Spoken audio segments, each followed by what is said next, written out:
Con la línea de exposición iniciada por la contadora Griselda Gabalachis respecto del módulo 3, modelos contables, situémonos en la filmina número 2, donde tenemos los modelos contables básicos.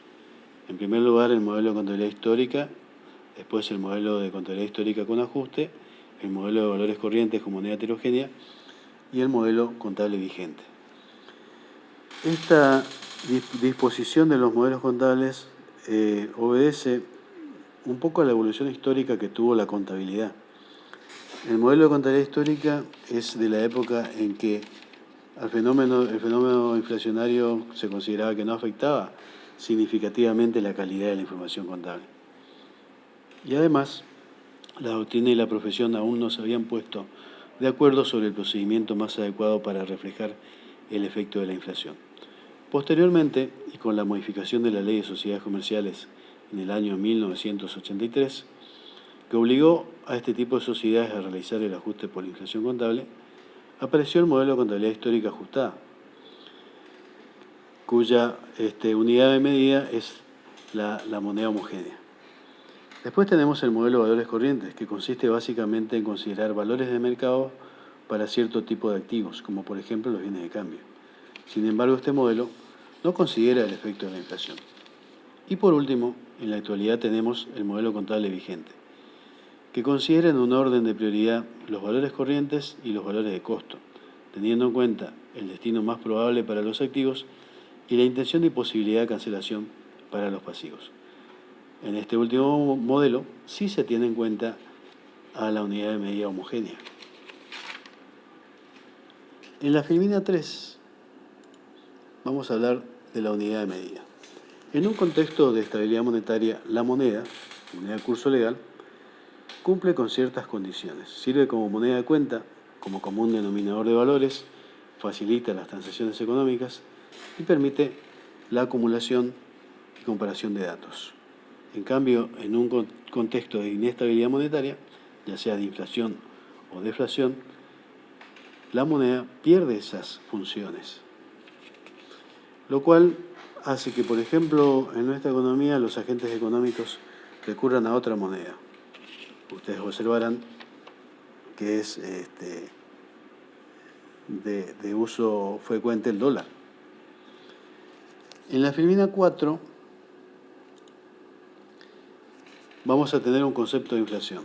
Hay cierta coincidencia en considerar a la inflación como el incremento generalizado y sostenido de los precios de la totalidad de los bienes y servicios de la economía de un país, o por lo menos de la generalidad, ¿sí? Ahora, no todos los precios de los bienes varían en la misma proporción. Es generalizado porque se da el aumento en la generalidad de los bienes y servicios y es sostenido porque se mantiene en el tiempo. Y no se trata de aumentos por cuestiones estacionales o de oferta y demanda. El efecto que produce la inflación sobre la moneda es la pérdida de poder adquisitivo, lo cual tiene como consecuencia que cada vez se necesita más dinero para adquirir la misma cantidad de bienes y servicios. ¿Cómo se mide la pérdida de poder adquisitivo? Se mide utilizando un promedio del aumento de los precios de los bienes y servicios. ¿Quién realiza el cálculo? El cálculo es realizado por el Instituto Nacional de Estadística y Censos, que toma como datos los precios de los bienes y servicios de la economía. Actualmente, para corregir la unidad de medida en los estados contables se utiliza un empalme entre el índice de precios internos mayoristas, o IPIM, elaborado hasta diciembre de 2016, y el índice de precios al consumidor a nivel nacional desde enero de 2017. Este empalme lo hace la Federación Argentina de Consejos Profesionales en Ciencias Económicas. Y estos índices constituyen la base para elaborar los coeficientes que permiten reexpresar las partidas no monetarias, de las cuales vamos a hablar más adelante, desde su fecha de origen hasta la fecha de cierre. En las filminas 5 a 7 vamos a ver algunas de las distorsiones que produce la inflación en los estados contables.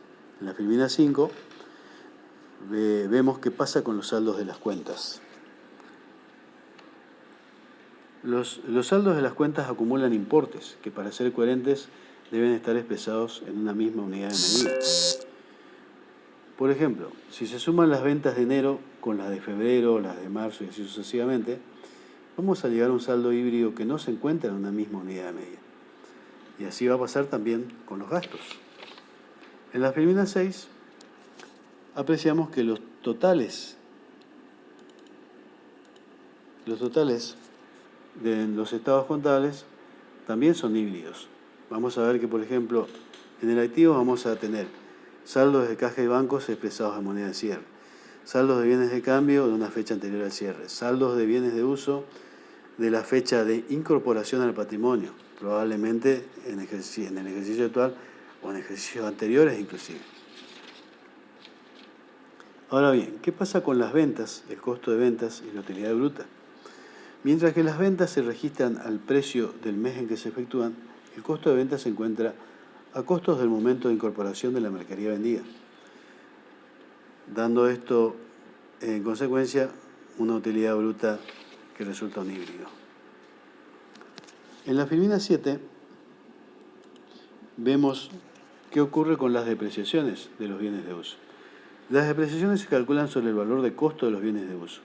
En consecuencia, los cargos a resultados se harán sobre importes de bienes cuyo valor, en la mayoría de los casos, proviene de ejercicios anteriores. ¿Qué pasa con la comparabilidad? Sabemos que la comparabilidad es uno de los atributos de la información contable. Entonces, ¿qué sentido tendría comparar los rubros de los estados contables de distintas fechas, sobre todo en lo que hace a las partidas no monetarias, como por ejemplo bienes de cambio y bienes de uso?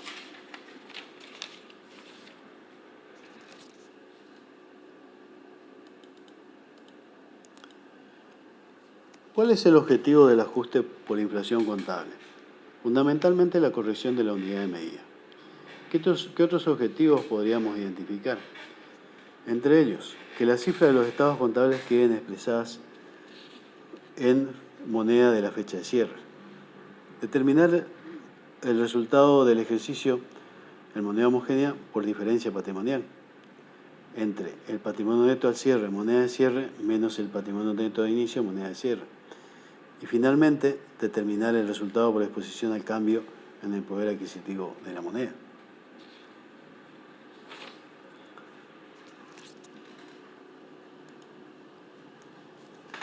Para poder realizar el ajuste por reexpresión, necesariamente debemos tener en cuenta algunas cuestiones previas.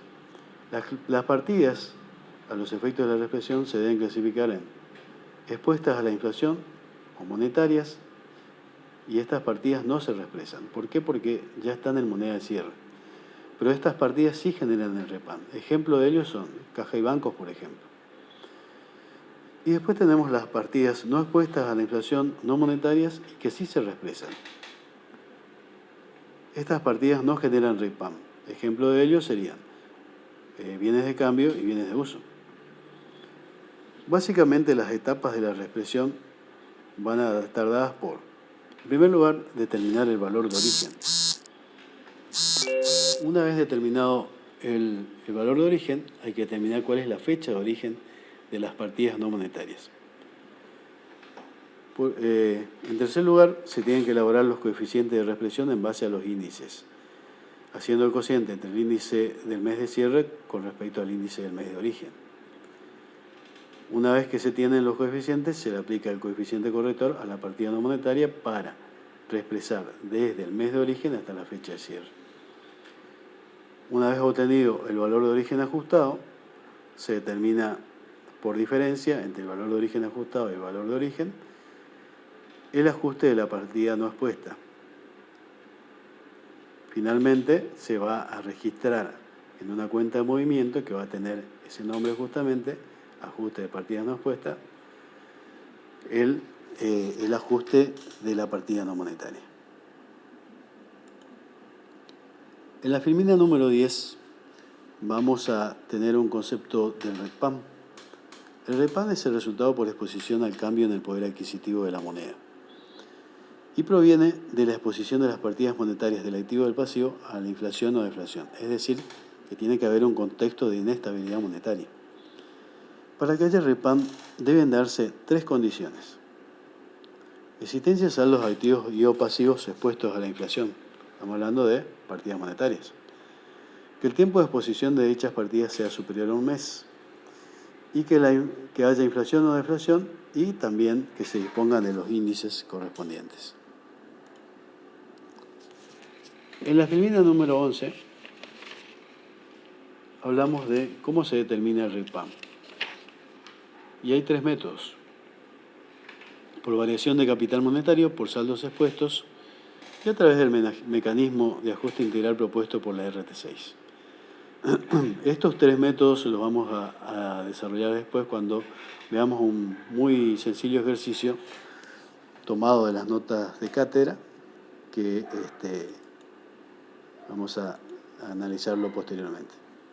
En la filmina número 12 tenemos una sentencia donde decimos que la reexpresión monetaria solamente corrige el poder adquisitivo de la moneda en las que se expresan las mediciones y que por supuesto no modifica los criterios de medición. Por eso es que la reexpresión monetaria puede aplicarse tanto en el modelo de contabilidad histórica con ajuste como en el modelo contable vigente. El resultado por exposición a los cambios en el poder adquisitivo de la moneda es generado por los rubros monetarios. Es decir, que las partidas monetarias del activo y del pasivo son las que generan el REPAM. Vamos ahora, en la filmina 13, a un ejercicio muy sencillo con el cual vamos a desarrollar el proceso secuencial establecido por la Resolución Técnica 6 de la Federación Argentina de Consejos Profesionales de Ciencias Económicas. El planteo es el siguiente. La empresa YACI, Sociedad Anónima, se constituyó el 2 de enero de 2019 con un aporte en efectivo de 10.000 pesos. En ese mismo día aplicó esos recursos a la adquisición de bienes de cambio, es decir, máquinas registradoras por 6.000 y controladores fiscales por 4.000, cuyo destino es la venta. El 31 de julio de 2019 vendió la totalidad del stock de registradoras por 9.000 pesos. El costo de reposición de esos bienes en ese momento era de 7.200 pesos. La fecha de cierre es el 31 de diciembre de 2019 y la única operación realizada fue la venta de registradoras. No hubo ningún gasto y el costo de reposición de la mercadería en existencia fue a la fecha de cierre de 4.800 pesos y el valor neto de realización es de 4.950 pesos. Los índices de precio del periodo están más abajo y los coeficientes. Ustedes pueden apreciar que los índices son crecientes y los coeficientes son decrecientes. Los índices reflejan la inflación, en cambio los coeficientes son elaborados en base a los índices y se utilizan para llevar o reexpresar una partida no monetaria desde la fecha de origen hasta la fecha de cierre. Fíjense que el coeficiente del mes de enero de 2019 es de 1.10. ¿Por qué? Porque la inflación de enero a diciembre de 2019 fue del 10%. En la filmina 14 tenemos una línea de tiempo donde tenemos el 2 de enero como fecha de constitución, el 31 de julio fecha de venta y la fecha de cierre es el 31 de diciembre. El inventario de constitución al 2 de enero de 2019 con un activo de 10.000 y un patrimonio neto de 10.000. Pasivo no hay. En la filmina 15 tenemos el estado de situación patrimonial a la fecha de cierre con los 3 modelos contables que nos interesan. El modelo de contabilidad histórica en la primera columna, el modelo de contabilidad histórica con ajuste en la segunda y el modelo contable vigente en la tercera. En la filmina número 16 tenemos el estado de resultados, también con los 3 modelos contables. El modelo contable de contabilidad histórica con ajuste, el modelo y el modelo de valores corrientes con moneda homogénea, que es el modelo contable vigente. El primero es el modelo de contabilidad histórica.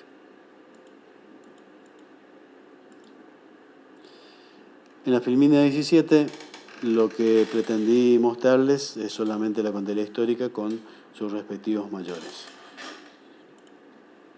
Vamos entonces en la filmina 18 al proceso secuencial de la RT6 Si ustedes quieren leerlo, se encuentra en la segunda parte de dicha resolución, punto 4b1.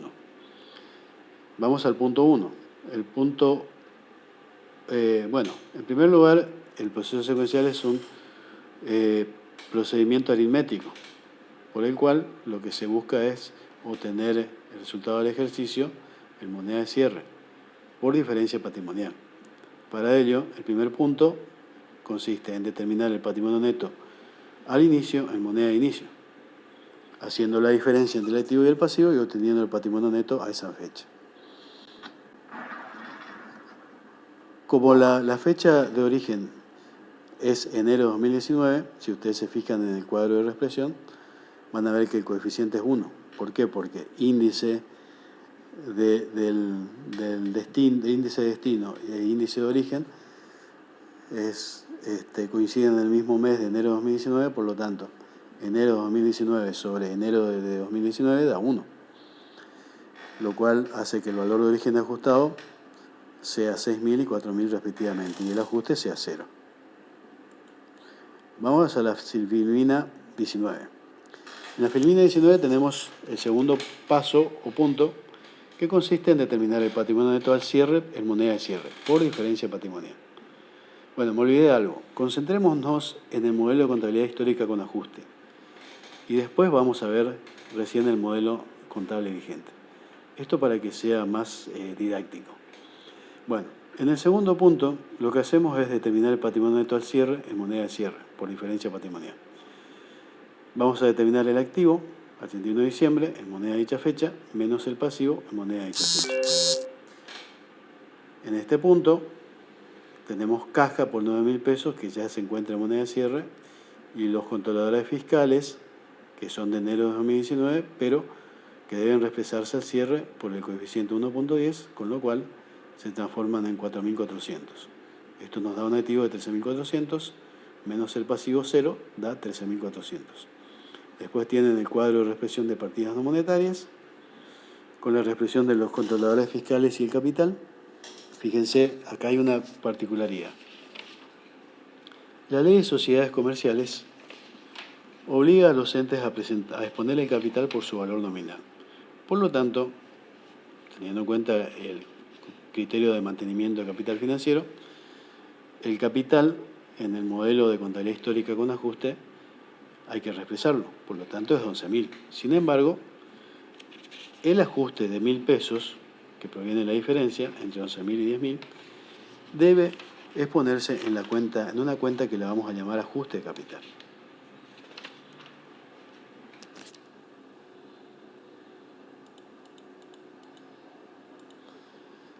En la filmina número 20, vamos a reexpresar el patrimonio neto de inicio en moneda de cierre.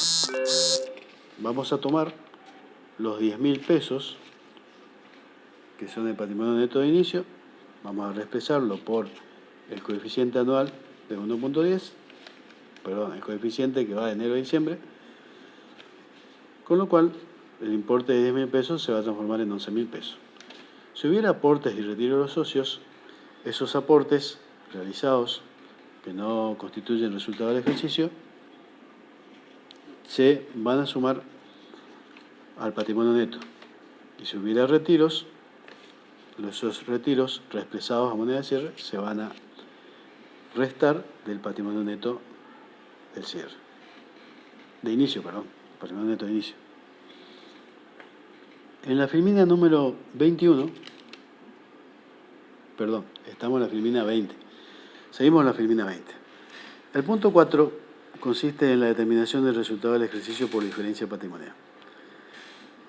Y aquí lo que vamos a hacer es comparar en la misma moneda el patrimonio neto de cierre, moneda de cierre, es decir, del 31 de diciembre de 2019 en moneda de la misma fecha, de 13.400, con respecto al patrimonio neto de inicio en moneda de cierre, que es de 11.000 pesos. Como el patrimonio neto de cierre al 31 de diciembre de 2019 contiene el resultado del ejercicio y el patrimonio neto de inicio en moneda de cierre no tiene el resultado del ejercicio, de hacer la diferencia entre los dos nos va a dar el resultado del ejercicio. ¿En qué moneda? En moneda de cierre. Ahora sí pasamos a la filmina número 21.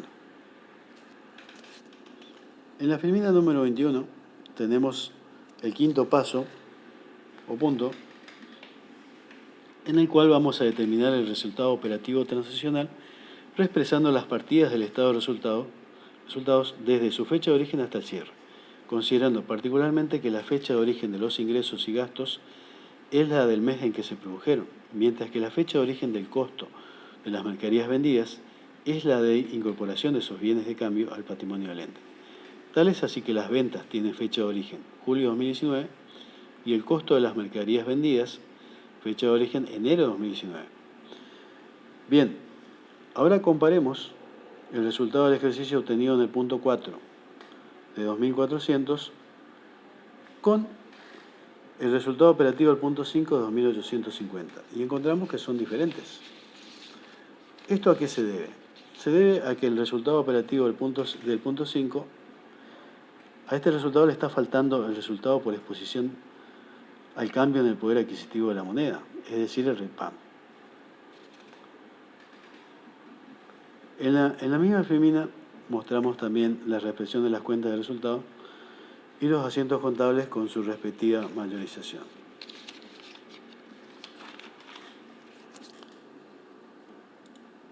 En la filmina número 22 tenemos el último punto del proceso secuencial,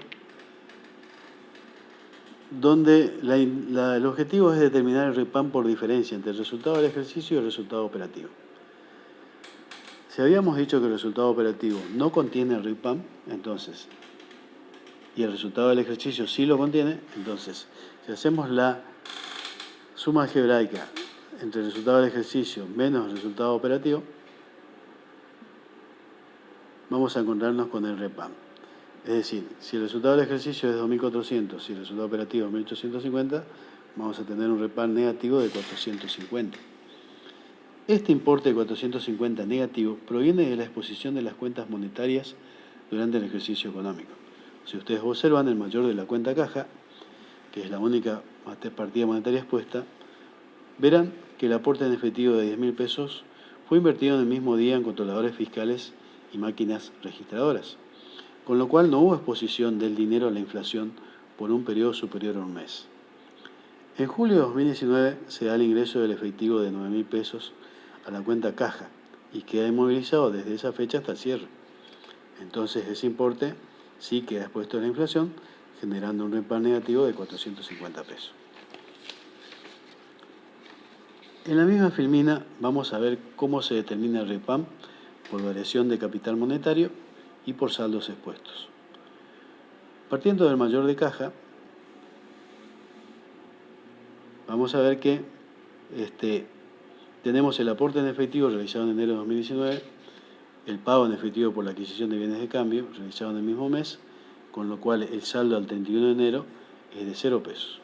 Después tenemos una venta al contado de las máquinas registradoras de 9.000 pesos en julio de 2019. ¿Esto qué nos indica? Nos indica que si bien hubo un aporte en efectivo en enero de 2019, el mismo se utilizó totalmente en el mismo mes en la adquisición de los bienes de cambio, con lo cual el saldo al 31 de enero es de 0 pesos.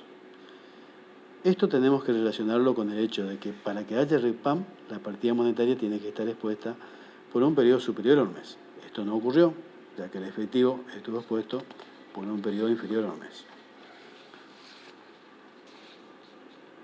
Después vamos a encontrarnos con que el importe de 9.000 pesos está expuesto desde julio de 2019 hasta diciembre de 2019. La determinación del REPAM por variaciones de capital monetario consiste en tomar el saldo inicial y aplicarle la tasa de inflación, es decir, el coeficiente de inflación menos 1, y eso me va a dar el REPAM. Y la variación de la cuenta, ya sea en el debe o en el haber, desde el mes en que se realiza. Entonces tenemos el saldo inicial de 0 pesos de enero de 2019 expuesto a una tasa de inflación, pero como el saldo es 0 pesos, me da 0 de REPAM. Y después tenemos el ingreso de dinero en julio de 2019, que como queda en la caja hasta diciembre de 2019, genera un REPAM negativo de 450 pesos. Si la determinación del REPAM se hiciera por saldos expuestos, lo que debemos hacer es tomar los saldos desde un saldo hasta el siguiente saldo de la cuenta monetaria.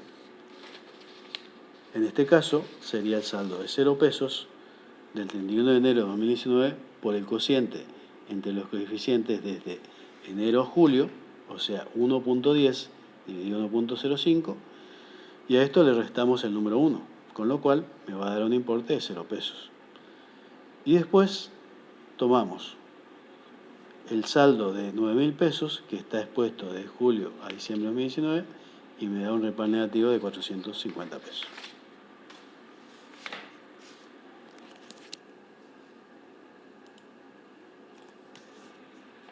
En la filmina 23 simplemente observamos la cancelación de la cuenta de movimiento ajuste de partidas no expuestas que recibió todos los ajustes de las partidas no monetarias contra el REPAM. De esta manera se verifica que, por aplicación de la partida doble, al contabilizar los ajustes en las partidas no monetarias, el neto resultante es igual al REPAM que generan las partidas monetarias.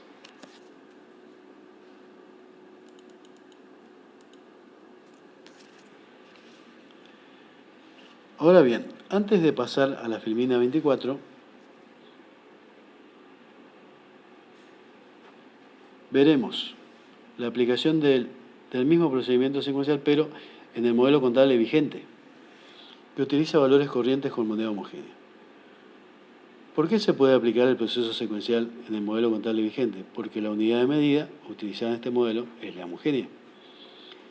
Debemos resaltar entonces que el proceso secuencial es independiente de los criterios de medición aplicados. Vamos a repasar entonces los distintos puntos del proceso secuencial, identificando las diferencias en la aplicación con el modelo de contabilidad histórica con ajuste. Vamos entonces a la filmina número 18. El punto 1 es igual porque los activos y pasivos tienen los mismos importes en el momento inicial. En la filmina 19, punto 2, que consiste en determinar el patrimonio neto restando activos y pasivos a la fecha de cierre, en moneda de cierre, la única diferencia se encuentra en la medición de los controladores fiscales a su valor corriente, dado en este caso por el costo de reposición. Con lo cual, el patrimonio neto es de 3.800. En la filmina 20 tenemos el punto 3, que es idéntico, ya que se toma el patrimonio neto a fecha de inicio y se le aplica el coeficiente desde enero hasta diciembre. En el punto 4, seguimos con la filmina 20, en el punto 4, obtenemos un resultado del ejercicio de 2.800 por diferencia patrimonial, fundamentalmente porque en el activo a fecha de cierre se utilizaron valores corrientes para los bienes de cambio. En el punto 5, en la filmina número 21, donde hallamos el resultado operativo por diferencia entre las ventas y el costo de ventas, este último está medido al costo de reposición de la fecha de venta, en julio de 2019, pero reexpresado al cierre por el coeficiente 1.05, lo cual da un importe de 7.560. Verán ustedes que la utilidad bruta es entonces de 1.890 pesos. Y por último, en el punto 6 de la filmina 22, hallamos los resultados financieros y por tenencia, incluido REPAM, por diferencia entre el resultado del ejercicio menos el resultado operativo. Operación matemática que da 910 pesos. Estos 910 pesos contienen distintos conceptos. Por un lado, tiene al REPAM de 450 pesos negativo, mientras que los 1.360 pesos positivos se componen de un resultado por tenencia de la existencia final de controladores fiscales por un importe de 400 pesos y de otro resultado por tenencia de 960 pesos generado por las máquinas registradoras hasta el momento de ser vendidas y el costo de ventas, pero reexpresados a ambos valores hasta la fecha de cierre. Cabe aclarar que el resultado por tenencia se calcula restando al valor corriente el costo reexpresado. A continuación, se harán las registraciones en el libro diario y en el libro mayor. Ustedes van a notar que el REPAM es el mismo, en un importe de 450 pesos negativo. ¿Por qué? Porque justamente el proceso secuencial tiene como objetivo la corrección de la unidad de medida. Y si la unidad de medida en ambos modelos es la homogénea, el REPAM, y al aplicar el mismo procedimiento, obviamente tendría que ser, o tiene que ser, el mismo. En la filmina número 24, entonces, van a encontrarse ustedes con los asientos contables de registración del resultado por tenencia. Como reflexiones finales, si observamos el modelo de contabilidad histórica ajustada y el modelo contable vigente, notaremos algunas diferencias. Mientras que en el primero, en el estado de situación patrimonial, los bienes de cambio se miden a su costo histórico reexpresado, en el segundo se miden a sus valores corrientes. Con respecto al estado de resultados, encontramos diferencias en la utilidad bruta. Mientras que en el modelo de contabilidad histórica ajustada, el costo de ventas se expone a su valor reexpresado de la fecha de incorporación al patrimonio de los bienes de cambio, o sea, se expone a su valor reexpresado desde la fecha de incorporación al patrimonio de los bienes de cambio. Y en el modelo contable vigente, el costo de venta se expone a su valor corriente de la fecha de venta, pero reexpresado al cierre. También hay diferencias en la parte de los resultados financieros y por tenencias, incluido REPAM. Mientras que en el modelo de contabilidad histórica ajustada hay solamente RECPAM, en el modelo contable vigente, aparte del REPAM, encontramos el resultado por tenencia de la existencia final de bienes de cambio y el resultado por tenencia generados por los bienes de cambio hasta la fecha de venta, pero reexpresado al cierre. Bueno, creo que eso es todo respecto del ajuste por inflación. Espero que podamos compartir una clase a la brevedad y mi recomendación es que sigan estudiando, comunicándose en forma virtual, practicando los ejercicios, consultando a los profesores y cuidándose, por supuesto. Hasta pronto y gracias.